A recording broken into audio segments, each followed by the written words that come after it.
mix things up. We lost a couple recording. games. We're rolling. Oh, All right, hi everyone. Welcome back to the Phoenix College Baseball Podcast. This is episode 3. We have a new guest today. We have Kyle.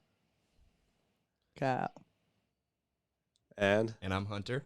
back with Casey and me, Elias. All right, we'll jump right into the questions, okay? So, what inspired you to start playing baseball? For me, ever since I was a little kid, I always had watched baseball growing up before I even played it. So once I started playing it and watching it at the same time, it was just a love at first sight pretty much when I started playing in Little League. And I had so much fun in Little League. I just wanted to keep going through travel ball, through high school, and then eventually college ball. So just continued to play it throughout my entire life. Just had the love of the game since I started playing it. Yeah, that's kind of the same with me. Like, I've been playing since I was 3. Just never knew anything different and fell in love with it. Probably about middle school is when I wanted to be serious about it, and then just kept going from there. And lucky enough to play in college. Let's go. Did you play for High Desert? I did. Wow, dude, we got 2 High Desert alums. Let's go. Are you serious? No way. Played on the The All-Stars, Little dude. League fields. Yeah, I would say I couldn't even put it into words. Like I probably had a bat and ball before I could talk. Just playing, and my parents throwing balls, hitting balls to me, and I fell in love with the game. So I think what really turned it for me though was when I was a little guy. It was 2001. The Yankees and Diamondbacks were in the World Series. So my whole family's from Boston. And I was a Yankees fan, so I'm rocking my Yankees Let's go. stuff. Yeah, Go that Yanks. Yankees swag. And then, Mariano Rivera came into pitch. Luis Gonzalez got a hit. Rest is history. And I cried for about 2 days, and then never rooted for the Yankees again. So that's what got me into liking pro baseball and having the dream of playing at a high level. Yeah, I don't want to make you feel old, Hunter, but I wasn't even born yet for that. Hey, that's cool. Casey was. Never been able to watch it. Never seen the D-backs make it that far. So. Jeez, yeah. There's a couple of us out there. Yeah, for me, it was my favorite sport. Like I played a bunch of sports growing up. Wasn't very great at like basketball or anything like that. So baseball was the love. That was, yeah, just same from a little age, always swinging something. All right. So who are some of the people that influenced your career most so far? For me, the person who influenced me the most in baseball was actually Mark Reynolds. He was one of the dudes who I loved playing the game after I was a third baseman when I was in Little League. And he just used to hit nukes. And that was pretty much exactly what I wanted to do in Little League, was just hit absolute nukes. But for me, also my dad was one of my other influential people in my life. He had me continue playing in high school. There was a point in my junior year when I didn't want to continue playing for a few reasons, and he just told me, this is the love that you've had ever since you were a little kid, and you should just keep pursuing it. And without him doing that, my junior year, I probably wouldn't even be here today. So those 2 people for sure have been the biggest influence for me. Yeah, I'd probably say my high school coach. Freshman year, we had a summer tournament. I got pulled up, basically just rode the bench for the final, varsity summer tournament. And our coach, we lost. He's like, all right, everyone here has a chance of playing varsity except you, and, pointed at me. And I was like, well, screw this guy. I'm going to prove him wrong. And I ended up making varsity and stuff. And ever since that day, I was just, going to prove this guy wrong the rest of my life. So that was probably the most influential guy that was yeah, but now we're best friends though, so if he sees this, no hate, but that definitely got me motivated freshman year. That's awesome. I would say my biggest influence is my parents.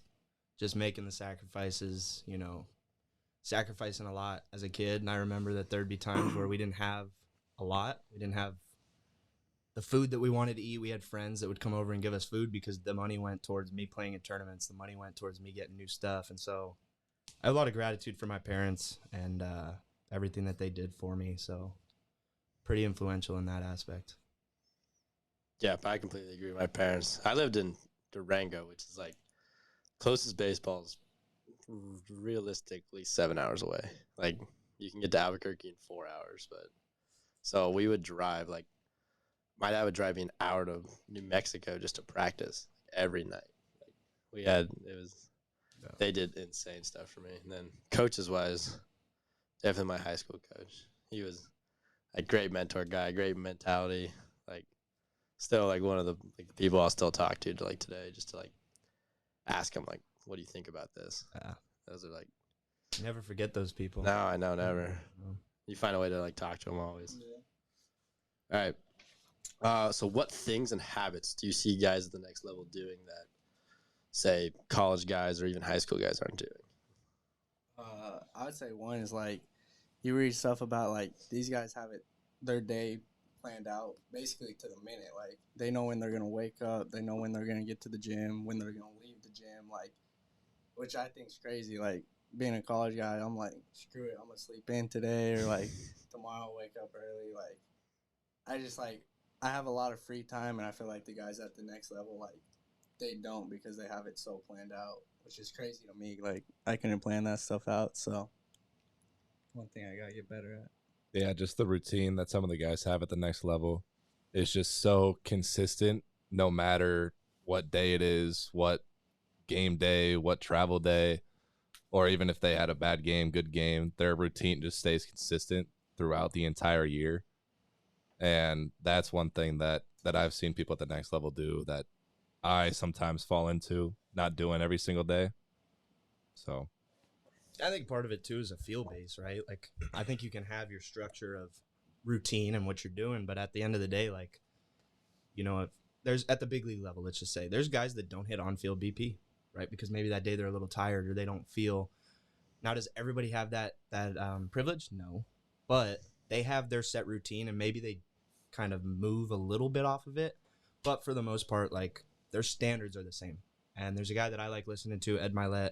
He talks about you don't hit your goals, you hit your standards in life. And if your standards are, let's say, you know, for me, it was 300 career hitter, right? I hit right around 300 every time. That was my standard. And I didn't know that if I held myself to a higher standard, that maybe those numbers would rise. So my standard was, hey, I'm okay with this. Now I wanted to be better, but unconsciously I was like, hey, this is okay, right? I never pushed it to be more, and doing the work, seeking and finding. And so the standards are there. And that's the cool thing about peak performers. Like if you study peak performers across all fields, not just baseball, not just sports, but in general, they show a lot of the similar characteristics. And a lot of them, habits of the wealthy, they wake up 3 hours before they got to go to their work or whatever they're doing for the day. And they prepare doing their stuff that they need to do because time, it's the same, right? You get 24 hours in a day. Every single person gets 24 hours. And let's say I sleep in, I choose to sleep in. I chose to use that time that way, right? While somebody else might be using that time in a different way, you know, making calls for their business or waking up and working out, right? There's always something that you can do. And it's also a feel base, right? If I'm tired and I'm going to push myself like past a point where I'm not even going to be there, why would I do that? You know? So yeah, they have those standards, but at the same time, they also understand that, hey, 162 game season, you got to respect the body, you know, got to listen to it. So Yeah, I love that you talked about like holding yourself to like the standard. That's like you ever heard of the flies in a box? You know that, like, so Yeah. you know that? Okay, so if you flies can jump like something crazy, like 20 feet, right? Isn't it like crickets? Cricket, anything like Flies that, can't anything. It's just flies. flies fly. Or whatever. Flies fly. Fleas, I'll say fleas. Fleas aside. I think fleas also fly. So- fly. Yeah. So if you put fleas in a bucket, right? And then you close the lid and you leave them for 3 days, and then you take the lid off, they'll only ever jump as high as the lid. Yeah, that's like I was talking to Hunter last night about the elephant, like circus elephants. Yeah. Like, as a little elephant, they tie them to a rope, put a little stake in the ground, and like once they grow old, like they'll have the same rope to their ankle, and like these things are huge animals, but mentally they think that rope's gonna hold them in no matter what. So Exactly. Same with like the shark in a bowl. yeah, Shark will only grow as big as a bowl. yeah. But yeah, I love that. Like what if your standard was 400? Yeah. Like, would you be able to hit? Like, would that be the standard? Like, I don't know how you change that mindset. How do you like? I fully believe that there will be another person in the major leagues that hits 400. That's crazy. I fully believe it. The average is and the like reason I 200 say right now. that is because, well, let's look at Roger Bannister, right? Roger Bannister broke the 4-minute mile 2 years, everyone in the world told him, there's no way. There is no way that you can beat the 4-minute mile. It's impossible. That dude says, no, I'm going to do it. And he did, right? And then that year, 30 people broke it. The next year, over 300 people broke the 4-minute mile. So it was a collective belief that, hey, this is impossible. Well, I think that somebody at some point will tap in and break that record, right? If Ted Williams did it, we can do it again. It's got to be here. And so that, going back to the elephant, right? The elephant with the rope tied, it's that mental limitation, right? Sometimes it's just a story. I know for me, I told a story of, dude, I hit the ball right at people. And I did. Like, I hit balls hard right at people. But the more that I gave that story emotion, the more that I gave my energy to, I hit balls right at people. Well, what happened more? At people. I hit them right at people. And so that story kept me limited versus, hey, dude, I hit balls hard all day, and they're going to find holes when they do. And that story would have been so much more empowering than the story that I told of, man, I just get so unlucky. And I'm literally, I'm talking and speaking that into existence. And so how could I expect to get something else if I'm telling this story but wanting something different? So for me, just seeing that clearly is pretty cool about the words that I use and what I want to do and really being intentional with those. So how would you say, say a player's stuck in a mindset of 290? 290, okay. Hitting 290, how would you escape that mindset? How would I escape that mindset? I would escape that mindset by, one, realizing that, hey, it's a game, right? And so sometimes we get so self-absorbed in, man, I'm slumping, right? Like, I remember my sophomore year. So, okay, let's backtrack a little bit. There's this thing. There's certain people that talk about it, and they basically compare it to a temperature gauge, right? So they say it's your identity. If you've got a temperature gauge on the wall and it's stuck at 77 degrees in this room, right? If we opened up a window and let's say it's 120 degrees outside, this room's going to heat up, right? But once we close that window, the air conditioning kicks on, those numbers start to come right back down to 77, right? And so my sophomore year, I'm hitting 330, 340. I'm crushing it, dude. We're playing the D1s, hitting bombs. And next thing you know, I go into a little slump. I'm 0 for 23 or 1 for 24 or something like that. Just terrible spell, but it really wasn't. And what happened? I got so up here, right? The great things in life started coming in. I'm hitting balls hard. They're finding holes. Well, then, boom, my identity was 290. So then I started to get out. I started to slump. I started to put pressure on myself. And I found a way to get right back to where my identity was. And so for that, I would say, ask yourself, who do you believe that you are? What do you believe that you're worth doing? And then what are your standards, right? And if you hold your standards to that level, right? Tom Brady didn't get lucky.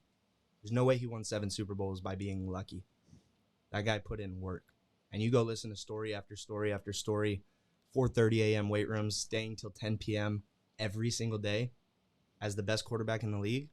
That standard's going to get you very good results, right? And so I would just say taking a step out rather than looking so consumed about your own stats, and just take a step back and say, hey, what if I just tried to help the team win? What if I just took all the pressure off myself, no batting average, no nothing, and I just played every day, every at-bat to win this at-bat?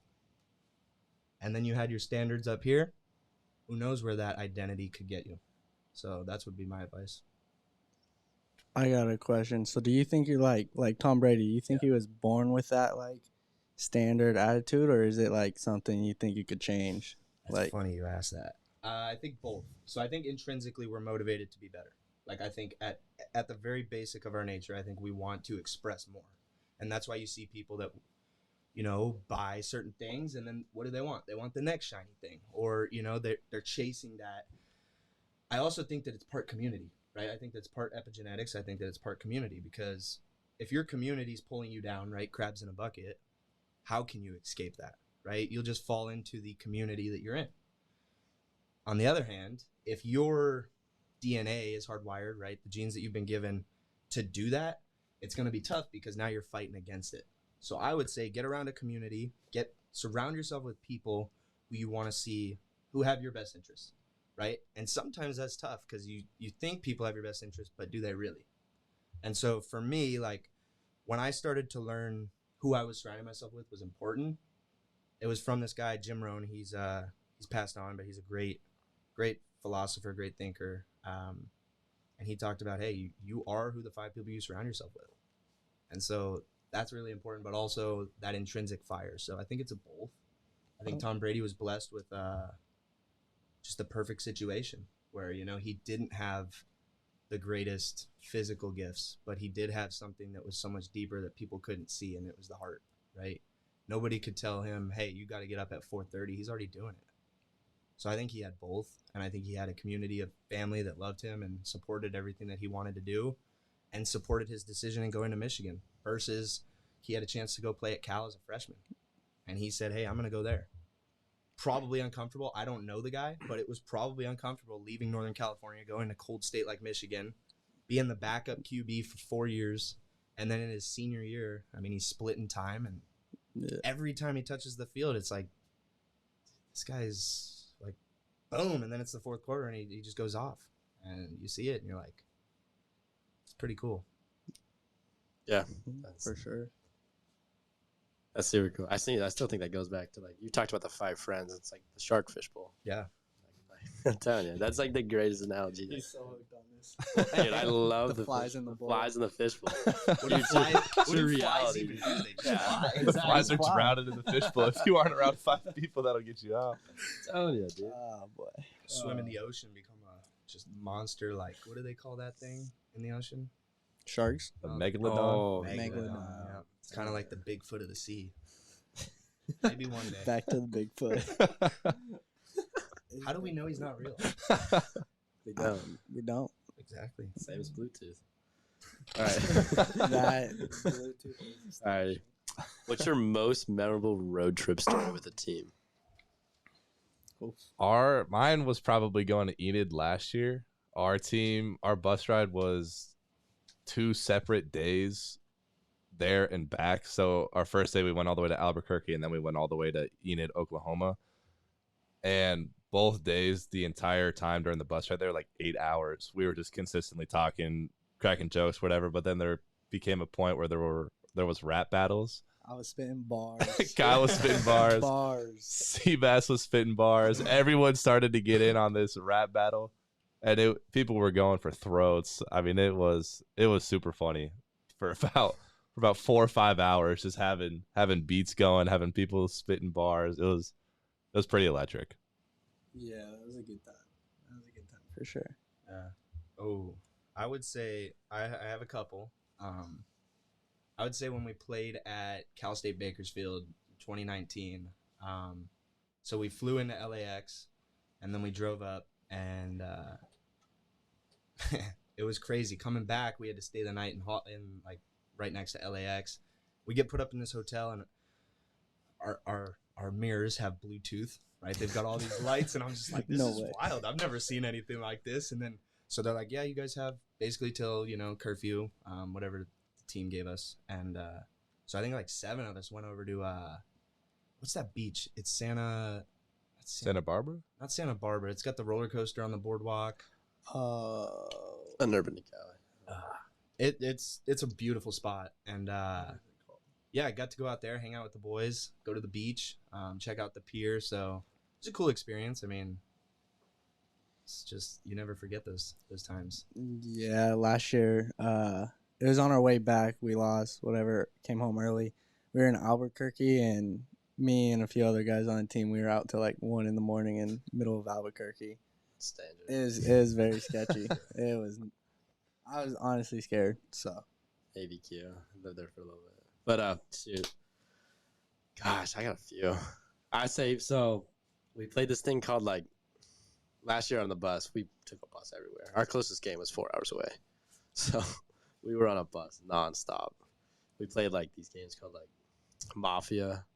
Oh yeah, I can't. Oh, yeah. Mafia's so Mafia's fun. You turn on the lights of the bus and everyone's into it. Yep. Oh my god, I love that. Then probably one of the best ones was in a travel ball when I was, I think, a junior. We were in like Idaho, and we had lost a game on like a walk-off or something, and our coach was pissed. Yeah. So he it's raining out in Idaho. It's kind of cold, and he texts us. He's like, "All right, everyone, grab the running." It's like 11 o'clock.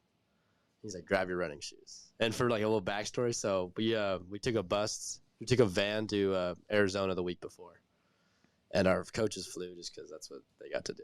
We had to take the bus, but so we picked up a kid on the way, and so we had the bus driver call our coach and say, A random kid? no, just one of our pitchers. Was- Yeah, Was this like a tour bus or was it like a Greyhound? it was like our bus. I don't know. Like some dude on the side of the road. This is our Hey, we're normal gonna bus. pick We'll him take up. him. We'll take Yeah. him. So we had the bus driver call our coach and was like, hey, this kid never showed up. Like, we never picked him up. And he's like, what the heck? Like, what do you guys mean you didn't pick up he's our star, he's our ace. He's like, what do you mean you didn't pick him up? He's like, he wasn't there. We waited for like an hour. And we had the kid on the bus. Like, we were just pranking our coach. So, like, then like an hour or two later, we sent the coach a picture with him on the bus. And our coach is like, oh, I'll get you back one day. Yeah. So this is like 2 weeks later, we're in Idaho, and he's like, all right, boys, find your running shoes. We're going to go run hills because you guys lost. And we're all like, oh, my gosh. Like, we had something tomorrow. So we all get out there, and he's like, we drive around in this bus for probably an hour looking for a hill. Finally, we find this park, and he's like, all right, you've got 5 seconds to get up this hill. It's a big hill. And he's like, we're going to do it until you can get it. And he's like, he like calls out our pitcher, and he's like, get over here. Like, you're doing it first. If you don't get in the first 4 tries, we're all doing twice as many. Yeah. And then he goes, you ready? Gotcha. Don't ever prank me. Our team explodes. Everyone back in the bus. Yeah, that's funny. So at Ottawa, my senior year, we had morning like conditioning. So we'd do, I think, 3 days of lifting and then 2 days of running. And we'd meet at the little field there, or we'd meet at the garage and we'd run the garage. Well, it was the very last conditioning day, and he put it like an hour and a half earlier. So we typically got there at 6. It was like 4:30 in the morning, so early. Everyone's here, and we're just kind of like half asleep, you know. And our senior, like, dude, is no show. And we're like, oh man, this is not good. Last one of the year before we start spring. Sure enough, car pulls up as we start running. We're stretching. We're about to start sprints, and this car pulls up, and this kid comes running out of the car, and his girlfriend dropped him off. No. And we're all like, oh boy, he's in trouble, you know? And then our coach was like, everyone on the line, like, we're running until we don't anymore. And then we run like 2 sprints, and then it was pre-planned that was supposed to happen, and it was this thing that he does every single year. I'm like, come on, man, like I could have slept in. But I'm using time wisely. That's funny.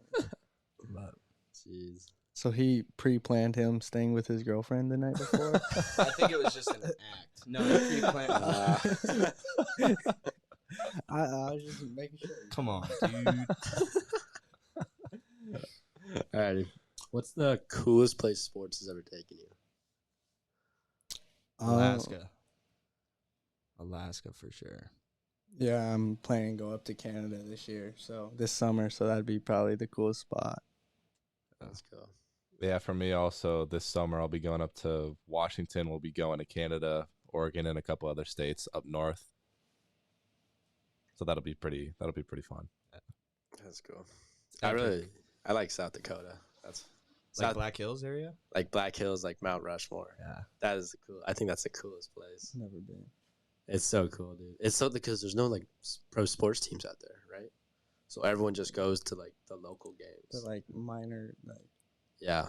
So they just build like these big, not even minor leagues. There's no minor leagues. There's nothing. There's literally high school baseball. yeah. So they'll build these like big stadiums, like nicer than like most mid majors. Just Yeah. like, and then like the whole town will just come out, and there's always fireworks. Like it's so cool. That is cool.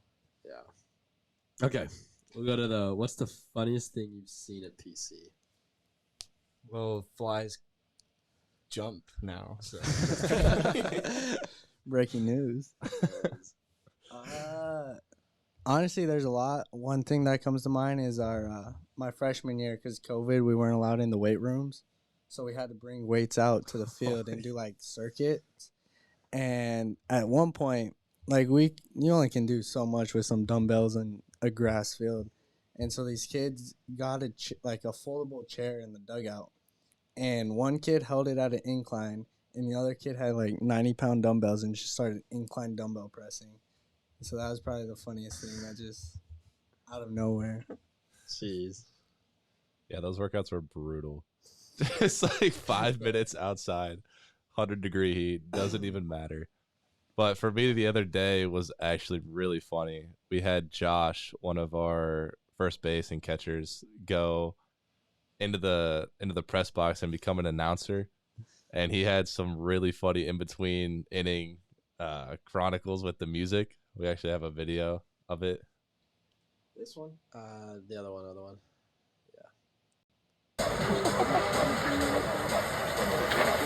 I'm not afraid to know where I am because you're my dogs from Amsterdam.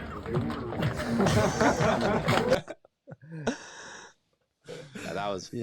Yeah. They had, what he said, the Storm and Mormons. Chris. He did a great job. I'm not gonna lie. Like He's he's Yeah, got a future I won't in even that. lie. I was in the outfield, and he goes up and starts doing it for the other team. And I was like, "Who is this guy? This guy sounds like the Chase Field announcer." And when I come into the dugout, it's just Josh up there in the press box doing it. Yeah. Like, Acting like he's a DJ. That That was pretty good. That is. Gosh, for me, it was probably like our 4th day here with Cade Bemis in the weight room. I think we have a video of that one too. Yeah, that one.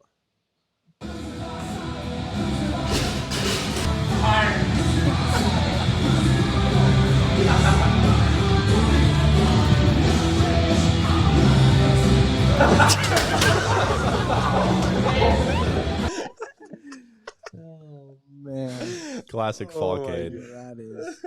Yeah, I literally just got. I didn't even know this kid's names at that point, and I was like, "This kid, oh my god." Oh man.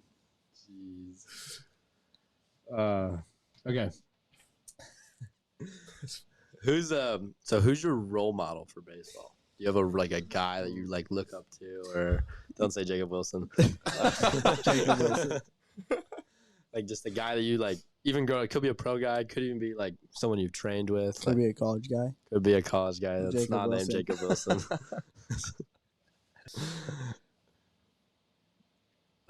Honestly, right now I don't really, but like I said earlier, Mark Reynolds was someone who I looked up to when I was younger.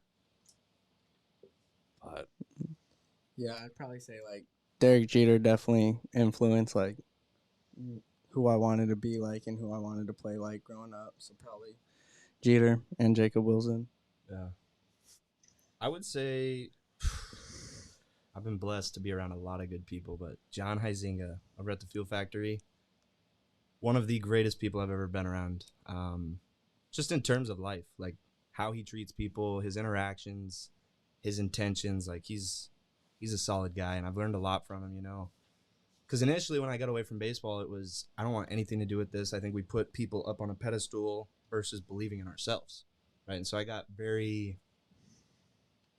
hurt, you know, after I left baseball. Like I was like, why do we, you know, give these guys so much credit when we're capable of doing the same things? And so for me, I've learned from Zinger, it was like the self-awareness aspect that, you know, it's more than a game. It's way bigger than a game. And to be who you are, right? To not be like somebody else, but just be you. And that's one of the biggest learning lessons I've learned from him, is to just, you know, be you. Don't try to be like anyone else, because that's what attracts people to what you do and share with the world. You know, those gifts that you were given, it's powerful to be yourself. And yeah, there's a lot of influence. There's a lot of things out there to try to be like, but we're all different. We're all unique and we're all special. So Zinger's taught me a lot, and I'm really hoping that I can share that with other people too, because in a world where, I think Dr. Seuss said it best. I think, why fit in when you're born to stand out? To me, like, be you. Yeah, I totally agree. For me, I had a coach came into my life when I was super young. He played for the Nationals, and he was just like just everything about him was like, he seemed right. Like the way he just went around, the way he talked to people, this way he went around and did his business. And he's just basically like saying like, just do what you can do. Like everyone's your own person. Like don't try to be someone that you're not. Like he's like, I'm sorry, you're not 6'4" from the DR. Yeah. Like he's like, don't play like that. He's like, just But we're all given those unique gifts, you That's know. the and same. it- Yeah, and- you and have certain things. the self-awareness key is huge, right? A lot of people are not self-aware. Like, Yeah. They don't know who they are. And like for me, my dad was so passionate and so involved in my career growing up that he wanted it just as bad as I did. Like he was there right with me through all the fights, and we look back and he's like, "You gotta hit for more power. Like we gotta get you driving balls over the fence." We're going to these dudes teaching launch angle. Teacher man. and I'm like trying to learn all this stuff, and I'm striking out more than I ever had in my life, and I'm getting pissed at myself, beating myself up. And I look back, I'm like, his intentions were good, but that's not who I was as a player, right? When I got recruited to Texas, I was struggling. And then the first 2 weeks of playing games, I was struggling bad. And the coach pulls me aside and he's like, "Hey, like, I didn't recruit you to try to hit balls over this fence. I recruited you to hit balls in the middle of the field, get on base, steal bags, score runs." And that point on, I had one of the best falls of my life. And hearing that allowed me to get back into what I do well. And sometimes you need to hear that, right? Like it's hard to go through life by yourself. Sometimes you need another perspective or a different way to see things, a different lens, right? Because there's an infinite amount of lenses that you can look through and see anything, right? And so, yeah, just allowing yourself to be you, not trying to be more than you or be something different. I was gonna say like baseball is great for that because like you look at, no one has the same swing. Like I was talking to one of my friends who played a little in the minors and stuff, and he was just telling me like you can try to replicate anyone's swing, but like your swing's your own swing. Like no matter what you do with it, like that's just gonna be your swing no matter what. So just working on your swing and not trying to be like an Aaron Judge or someone like. So I think baseball is great like that for life too. Like you're gonna be different. You're gonna have certain talents that other people don't have, and like you gotta build your talent, like work off your talent, not something else. For sure. There's a guy out there, Tony Robbins. I don't know if you guys have ever heard of him. He's pretty big out there in the self-development space. And he talks a lot about art and science to different things, building a business, and I was like, wow, that's pretty smart, right? I think that there's the art to the swing, right? You're unique that you give. And then I think there's the science to the swing, right? Because, yeah, like everyone's swing looks different. But if somebody were to go up there hitting right-handed with their left hand on top, you'd tell them, hey, probably want to switch that around, right? There's a science to the swing, but then there's the art of make it yours, make it your special gift that you get to share and put out there, right? You watch an artist paint, they're sharing what's inside of them with the world. And it's the same thing with baseball, like athletes, right? If I'm going out there and playing on the field, or Tom Brady, right? Tom Brady's great. And he says there's no way that I could work another job. Like I'm allowed to be who I am on this field.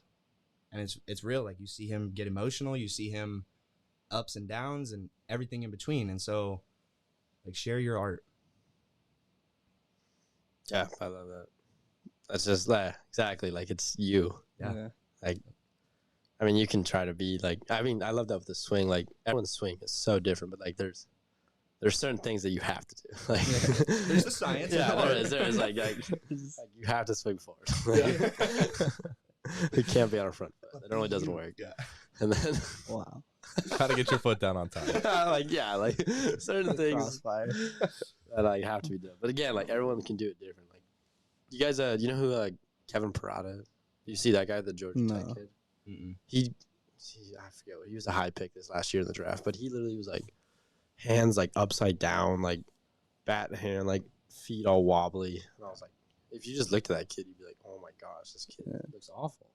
Yeah, I mean, and Tyler O'Neill on the Cardinals, I think is his name. He has his fingers interlaced when he swings. He swings like this, which is a little bit different. And he says he does it to whip the bat around more, and he also hits nukes. So, Well, it's like a field thing. Like you look at people like on deck, like you see Trout doing like straight over his head type swings. You got Judge like snapping. Like it's all a field thing to get them in the right spot. For sure. So Yeah, there's so much stuff. Like guys will like these two fingers are more connected to your lats than these two fingers. Like so they'll put more pressure on these fingers. Like it's the science. so yeah. I mean, there's all kinds of stuff that's so different.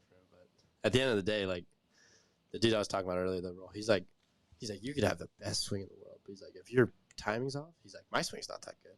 He's like, I just have good timing. Yeah. He's like, I mean, like, can't think of it. Dustin Pedroia. You're gonna tell me that guy's swing was good? Like Hunter Pence. Yeah, exactly. yeah, But yeah. it's like Hall of Famer. it doesn't matter. Like you just Jeremy Pena. I mean, Oh, his yeah, hands he are has- back here, and that Kevin Euclid. Yeah, like that Euclid guy, is like, way up here. and his hand was yeah, separate. yeah, that exactly. was- Like, He had a cool. Oh, You guys- many you guys Yeah, remember but Craig? Do you guys know Craig Council? yes. Oh yeah. Way up there. He was on that team. Yeah. You guys weren't around. We're alive. Oh yeah. I was only like 3, so. Real quick question: who do you think would have the best like fundamental swing like ever? I mean, Ken Griffey Jr. is pretty close to up there. Yeah. That's I think he's got an advantage though because he's lefty. And so I you haven't- want a right-handed guy? Yeah, lefties always look like they got good swings. Trout's got a pretty good swing. Trout, Really? no one does it like Trout though. That's very That's- unique. You don't yeah. see a lot of guys with that tilt. Yeah. You ever seen? I think Acuna is really good. He's a good Acuna's- stretch yeah, guy. he's He got- still straightens his arm. I don't. There's so many. Like. Yeah. Perfect swing. Probably Jacob Wilson. Yeah, that is what I was gonna say. That was my answer. Okay. What do you believe the greatest challenges athletes are facing these days? Comparison. I think social media is really creating a lot of problems. And I think it's great. I think that you can use social media for a lot of good things, but I think that there's the comparison syndrome of, you see somebody out there, and especially in these new metrics, the modern day, like data-driven metrics. I got to hit the ball this hard, or I got to hit exit velo, or I got to get this spin rate. And they're comparing themselves to guys that maybe have a completely different journey than they're going to have, and their lessons are unique to them. And so I see that as a huge, huge problem because, we're taught from a very young age you see these people that are worth millions and millions of dollars and their life's so great. But when you meet them and you talk to them and you ask them questions, you're like, wow, everything on the outside looks so good, but they don't like going to work. They're sad. They're miserable. And, they're just, there's a lot of pain, right? And so I think that comparing yourself to somebody else is like Tony Robbins, right? Comparison's the thief of joy. And once again, going back, like you are so special. You're so unique. Anybody watching this, like you're made perfect, and your gifts are meant for you, and you share them with the world. Yeah, and I think that goes back to the standards that you give yourself going into your year, things like that. When you see those other people on social media, you start to change your standards based on what they were able to do. Like if you see that someone hit 105 exit velo, like 9 out of 10 swings or whatever off the tee, then you think, oh, I should be able to do this now. So your standards change, but then you see someone else do something else and your standards then change again. It's like you have to stay consistent with that. But to answer that question, I think just social media in general, just getting distracted throughout the day, losing valuable free time in social media, and just being able to do what you think you should be doing because you're distracted by social media. You're losing precious time and being able to practice more, work out more. So I think just social media in general with comparison and distractions. Yeah. I would probably say like just their mental health. Like I know like I've struggled with it at times over my career, and like especially college. Like you get to college, it's no longer like it's a game, but in reality, like it's your life. Like you're getting paid for the most part, like whether it's school or even just by like your parents helping you out. Like so you put a lot of pressure on yourself to succeed, and like if that doesn't happen, or if you're not getting like the time you thought you were supposed to get, like definitely can wear down on your mental health. So like I think that's definitely one of the biggest challenges with athletes. Yeah, I agree. To top that off, dude, the mental health thing is huge. People, I think it's 54% of Americans are on some sort of antidepressant medicine. And to me, it's extremely sad because it's not just athletes, it's the whole world. And something that I heard from, I was blessed, my dad started telling me this the very last year I was playing. He goes, baseball's what you do, it's not who you are. And I was like, whoa, That's a kicker, right? Like I put in all this work my entire life for something that could be taken away from me like that. Yeah. Right. And that's why every day that we get to step on the field is a gift. Win, lose, draw, it doesn't matter. Every single day you're out there on that grass, like it's a privilege. Yeah. You know, and we forget that, and we compare, and we put pressure on ourselves. And for me, I thought baseball was who I was. My identity was so wrapped up in baseball that I had no sense of anything else. So if I went 0 for 4, you bet I was going to be miserable. I beat myself up. I didn't want to hang out with people. And now I go, you know what? I'm going to give everything I got, win, lose, or draw. When I leave that field, now I'm much more than baseball. You know, I'm not just stuck. You know, I have to. My life's dictated on wins or losses. Sorry, but I don't think that I lived a very meaningful life, right? Versus how much of a difference, how many people smiled today, how many, you know, you build those relationships and you start to see that there's so much more to life. There's so much more to this game than just, I went 4 for 4 today.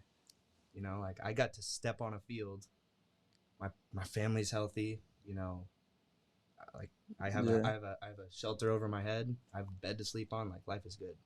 Sometimes it's that perspective of, you know, this is a gift. It's just a game. At the end of the day, it's going to get put back in the box. And Yeah, we were talking about that one day. Like, we were talking about how, like, our funniest team dinners are after losses, which is, like, weird because you think, like, we'd all be, like, quiet and don't want to speak to each other and stuff after a loss. But, like, I'm pretty sure our best conversations come after losses because then we kind of just, like, relax and enjoy, like, Just get to flow. yeah. It's like, already the bad thing in the day already happened. Like, Yeah.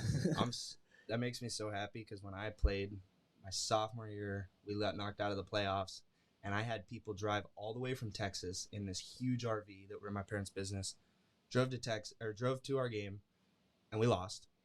And they said, "Hey, we're gonna take you out for lunch." And I was so in my head, I was so upset. I said, "Nope," and I just sat by myself for like 6 hours. And I look back at that, and I'm like, wow, there was so much there for me to experience. I could have gone out there, had a great lunch. They traveled 20 plus hours to see me play, and I couldn't do them justice by going out and having lunch with them because I was so caught up in, well, I didn't play good enough. Okay, let's go be more than the game, right? Yeah, I completely agree. I was fortunate during like COVID. I was around some like really successful like baseball guys, and they all talked about like not caring. They're like I didn't get good until I started like selectively not caring. Like obviously there's like you have to practice and everything like that. You care, like you have immense care, like and want in the game. But they're like if you're in the game and like you're just go like whatever. Like they're like you'll play like so much better for sure. Yeah.